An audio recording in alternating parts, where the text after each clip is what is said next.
All right, y'all. So I just went and listened to the post game pressers for Caruso, DeMar, and Billy Donovan, and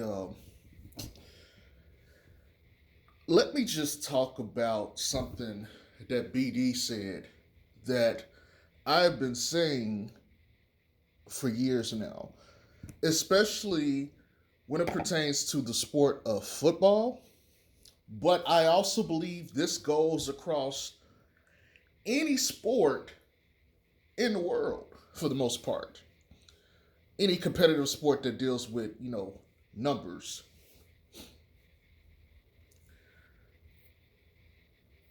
He said, and I'm going to paraphrase, but I'm because I'm not going to say it verbatim. I don't care about that. But essentially, what he was saying was, no team ever won a championship because of defense, in as far back as he can remember. And I agree. And I'm gonna give you an analogy to kind of explain his point and kind of set the table for what I want to discuss here. So let's assume we got two teams playing, right? And both of them are perfect defensively. That means they prevent the other team from scoring a point. Who wins the game? Nobody. It's a draw. What if we got two teams who are playing in a perfect offensively? Who wins the game? Team that gets the last shot. You have to win the game by scoring more points. Now, this analogy is not to say the defense doesn't matter and it doesn't actually help you win games or championships, because it does. You need to be able to defend the ball. But you have to be able to put points on the board. And defense is supposed to make it easier for you to put the points on the board, and it's supposed to limit what your opponent can do to put points on the board so that you can have more points in the end. They are both necessary, but at the end of the day, you win the game by putting the ball in the hole more than the opposing team does. And it's just what it is. So when he said that, I 100% agree. And in context here, we're talking about the team, the Bulls, where, they're not going to have the best shooting nights all the time. And you're going to need to be able to sustain winning through other means. And so I really like this quote from him because to me, it shows me that he is thinking about the game on a different level and on a different playing field. Yes, defense has to be at the bread and butter of what they do because stylistically, you need it. Okay? How can you get into transition unless you take the ball from misses? Transition is supposed to start the minute that a shot is missed.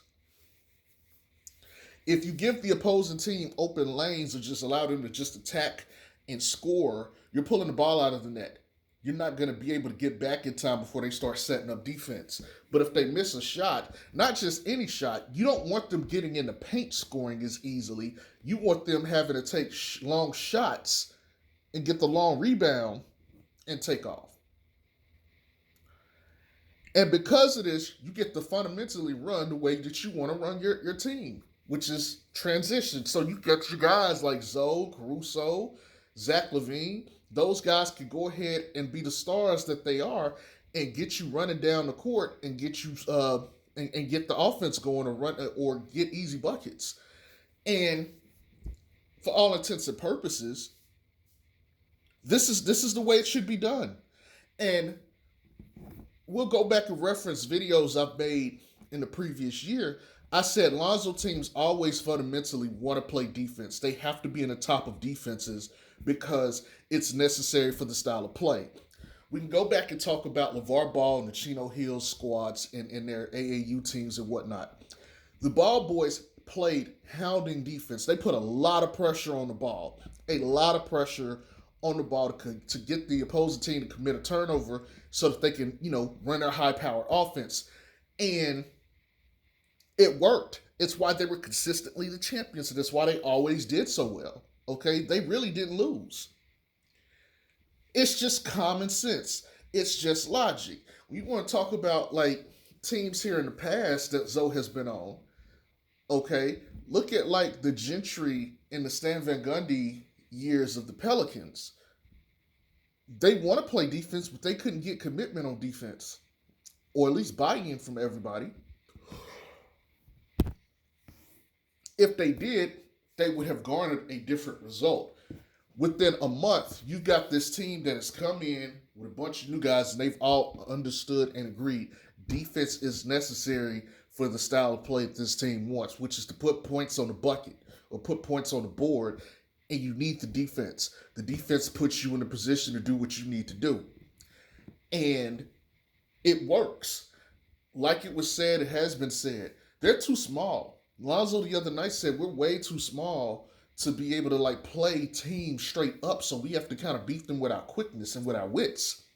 And that's the way he's played his whole life. So hearing that, is it really odd that you're seeing the best version of Zoe tenaciously? And I'm not even sure if that's a word. I know tenacity is, but anyway, work with me here. Tenaciously, that he's putting in this effort on defense, and you're seeing the best version of him defensively, which is transferring to him having one of his most efficient, really his most efficient years on offense. He's 46% field goal shooting this year. He's 38% from three right now. If you didn't know that, I just gave you the game. Go look it up. Go look it up. That's his numbers right now. Okay? All of them are up.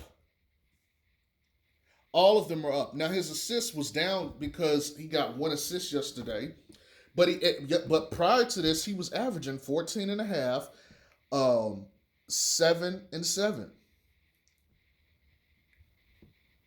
on 47% shooting and 36%. Now 45% shooting, 38%. But I mean, he's still hitting his shots. And then you got the numbers on defense to boot. And so I'm saying all this, and I'm having this conversation with you guys to make it be understood and plain here. You know, I mentioned the other day, I thought Billy Donovan should probably be in the Coach of the Year discussion. And I still agree with that. And I'm going to be on this train all year because he got what he needed. You know, if you go look at what he had, like the years where he had Russell Westbrook, there was concerns on if he was actually a good coach or if it was just Russ and KD kind of carrying him, and then Russ and Paul George and whatnot. Then he got rid of those guys, and now he gets CP3. He's got Shea Gilgeous and, you know, Lou Dort and Steven Adams, and it's like, okay. And I remember people didn't think that team was going to be in the playoffs, and then, lo and behold, they're the fifth seed.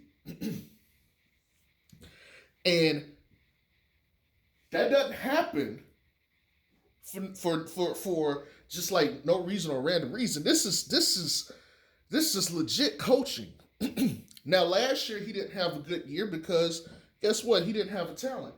And he's not the only example of this. Look at the San Antonio Spurs. Since they have lost Kawhi and Tim Duncan, they have been virtually nothing. Okay? Did Pop become a worse coach? All of a sudden, no. You have to have talent. Okay? But not with talent. You have to understand the limitations and the strengths of your players and be able to bring them out to fruition. Be able to bring them out to bloom.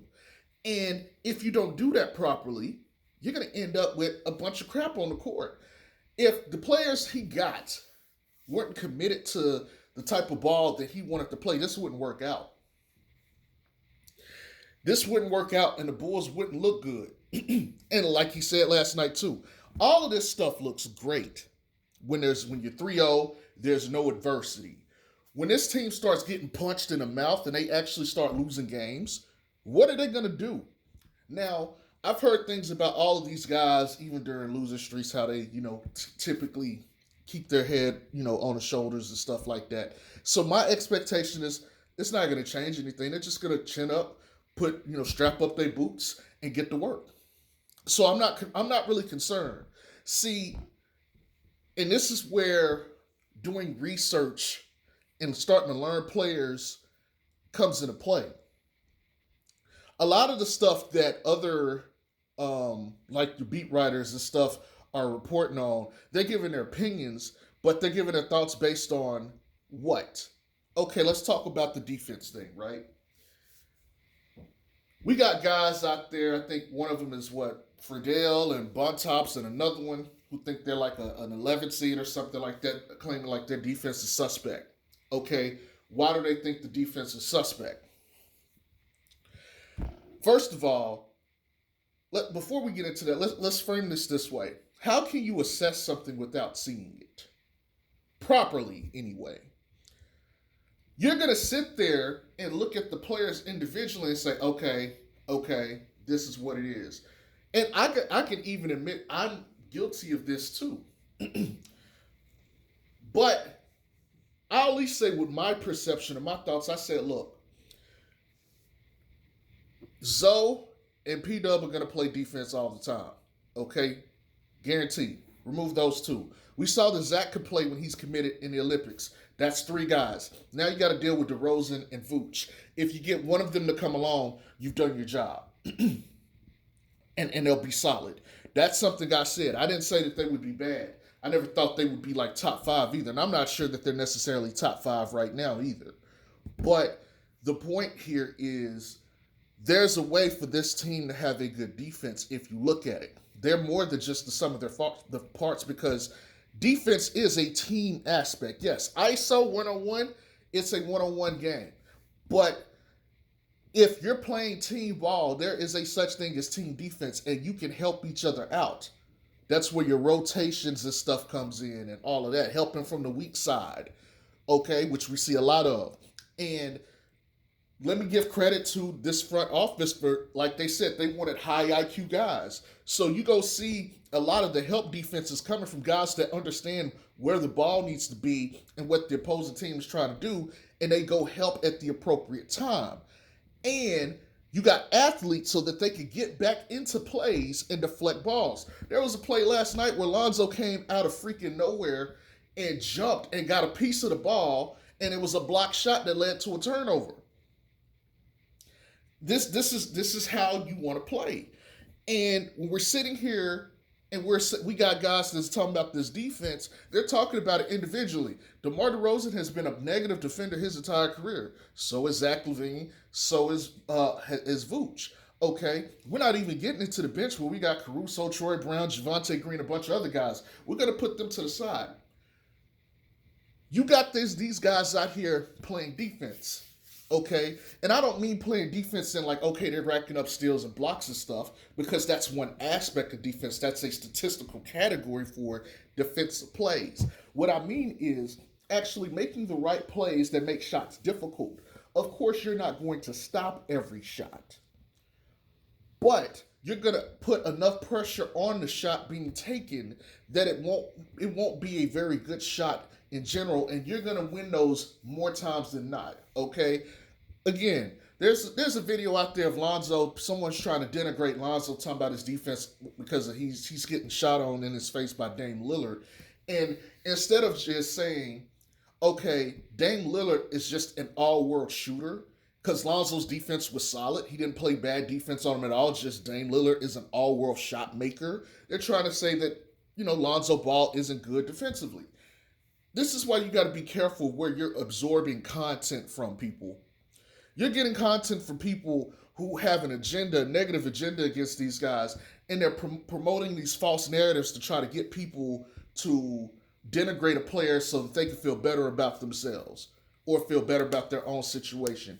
We cannot give these people platforms to be promoted and get this nonsense out here, okay? So we're getting back to this topic on Billy Donovan and his team. You see these guys play, and the coach has set up a system which eliminates or hinders the opportunities that an opposing team can oppose their will on their worst defender, which is Vooch at the center spot, and allows for Vooch to be able to get help from other guys to make his job easier. This is coaching. This is understanding player and personnel. This is understanding how to get the most out of the guys you have. Okay, that's number one. Number two, these guys all come from different backgrounds. Okay, Billy Donovan is a point guard. He played in the NBA, and I've said this before. He played for, I believe he's played for the Knicks, and I believe he's played for the Pistons. Okay, so Billy Donovan is gonna coach through the point guard's lens. Okay, that's number one. So when he gets these guys, when he wants to get Lonzo Ball, when he wants to get Alex Caruso, why does he want to get these guys? Was Billy Donovan an offensive player in the league? Not really. So why did he go get these guys? Coaches tend to go get guys that reflect them. Okay, why was Tim Duncan? I mean, not why was Popovich so good? He went and got his Tim Duncan. Okay, I'll give you another example. Another all-time great and Hall of Famer, Phil Jackson. He not only went and got Michael Jordan, but he got his clone in Kobe Bryant. These are the kinds of things that coaches will do to try to elevate their team and get the best players. You go get guys that fit the way that you want to play. So going to get Caruso and Lonzo and telling them, and he's been saying this before the season starts, these guys are going to be on the point of attack. Lonzo and them have even said, we're brought in to be at the point of attack. It starts with us. Okay? He's using these guys and putting them in positions that will affect the rest of the game. Okay, think about it this way. Who's going to have the ball 9 times out of 10 coming up in the pros? The point guard, okay? So the point guard has to lead the assault. That's number one.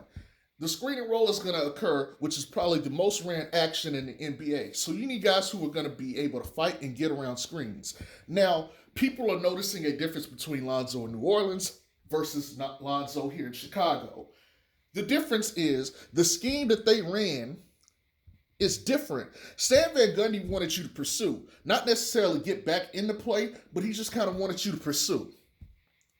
This regime wants you to fight and get around the screen and recover to put pressure on the shot. Even if Vooch is there, they want them taking shots with 2 people in their face at minimum. When Zoe was on the Lakers, he was navigating screen and rolls better than he did in New Orleans.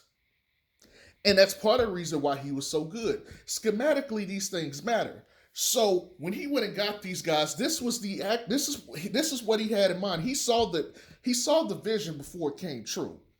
You go get your 2 guards, hard-nosed guards, and they get in there and they play defense. And they fight on the screens. They don't give up. That helps your center, who's not a defensive stalwart, to not put himself in compromising positions. When they fail at it, now it puts him in a compromising position. But would you be willing to bet your hat that those 2 are going to succeed more times than not? Yes, that's what you're looking for, people. That's what Billy Donovan is looking for. Okay, so you got your guards, and this isn't just them. This is Zach LaVine and the other. Zach LaVine is fighting to get through these screens and stay in place too. But here's the other part of this. One of the things that these guys all have in common is they're athletes. Being athletically good is a genetic gift in this league and in any league. So when we're sitting here and we have these guys who are having to recover on plays, like I mentioned earlier with the Lonzo play. Matter of fact, Lonzo had that block on, it was Isaiah Stewart, and I think last night I said it was Grant. So pardon me for that mix-up. But it was Stewart tried to poster him, and he just athletically got up there and blocked and denied it. Okay? Same thing with the shot earlier that he got in the corner where he closed out and got a piece of the ball. This is again, by design. You have to have athletic players who are going to defend in this league to make plays like this. Zach LaVine yesterday, I believe, he got his hands on a shot too. I think it was Nickeil Alexander-Walker recovering and jumping and just making a play on the ball. This is stuff you can't do with a guy like Ricky Rubio. One, he doesn't have the genetic gifts, but he also isn't blessed athletically either. Okay, but this is all by design, and this is why I've talked so much in the last year or so about scheme and getting the proper fit with players matters just as much as having the all-stars. I get having the All Stars, but you gotta have the All Stars have to commit, but you need the pieces around them that work too.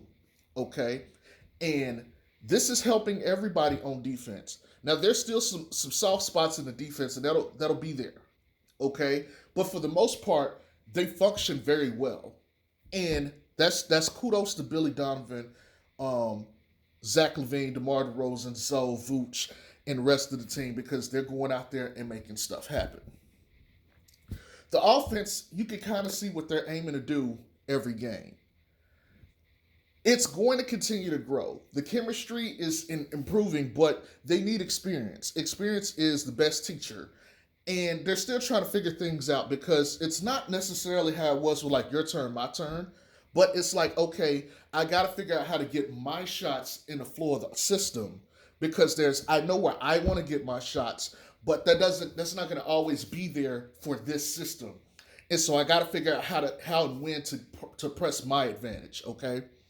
Even Billy Donovan spoke about this last night, and he's been harping on this too because we all expect them to be great shooters because Vooch 40%, Zach 40%, Caruso 40%, Pat Will 40%, Zoe 38. You expect them to be a great shooting team, but as you've seen, the shots aren't necessarily falling all the time.